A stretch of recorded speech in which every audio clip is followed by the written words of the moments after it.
Well, I was first introduced to the concept that it might be better through my mentor, Charles Poliquin, because he would always talk about how you're wasting your time if you're doing hours of cardio, if your goal is fat loss or hormone balance or things like this. And being that I had a little bit of sprinting background in college, I took it back up again. My daughter inspired me to start sprinting again. And so I started doing the research on why is this working better and why is it working for my clients and people I know, especially women over 40. And what I discovered is that your brain increases BDNF for one thing, so brain-derived neurotropic factor, and that in turn, the catecholamines that are released help you burn fat long after you're done running, whereas opposed to when you're doing slow distance, that's pretty much it. You're not really burning as much fat. BDNF, brain-derived neurotropic factor, is a neuropeptide that is critical for axonal growth, neuronal survival, and synaptic plasticity. Scientists have found this to be the most outstanding neurotropic factor of all. So I'm proposing, how about spend 20 minutes, 30 minutes instead of an hour of running, and sprinting will absolutely do it. It's one of the things that will get you really lean and without a lot of time commitment. This is a problem in society today where people are very distracted and they do want to check out and maybe listen to something, or they're multitasking by listening to an audiobook, but that's not the time. The time that they take to exercise should be the time to focus on building their body into a stronger person.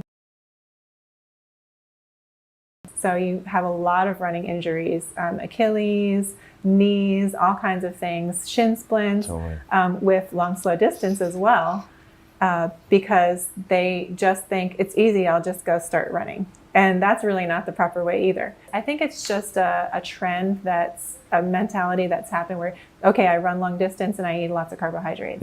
And we have found these days that actually the opposite is better for you.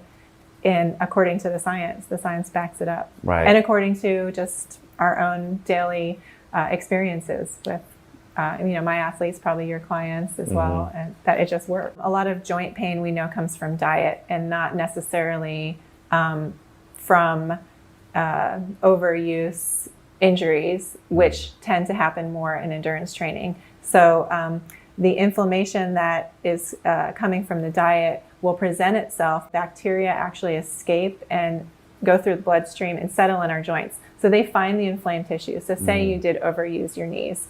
You have inflamed tissue there. These bacteria will go and swim and live there and inflame them even more. Like it creates a cascading effect. So cleaning up the diet is the first thing to getting strong enough to do any kind of exercise. But with sprinting, you're right, you're not using it as much. You have a shorter time period. So you have different types of loads that keep you from overusing your joints. So yes, better for your joints. And there are various ways to sprint. So you could be sprinting on grass first, or the beach like we did today. Way better for our joints. That's awesome. Yeah, and more resistance for a shorter amount of time. And we still got a very cardiovascular benefit of it.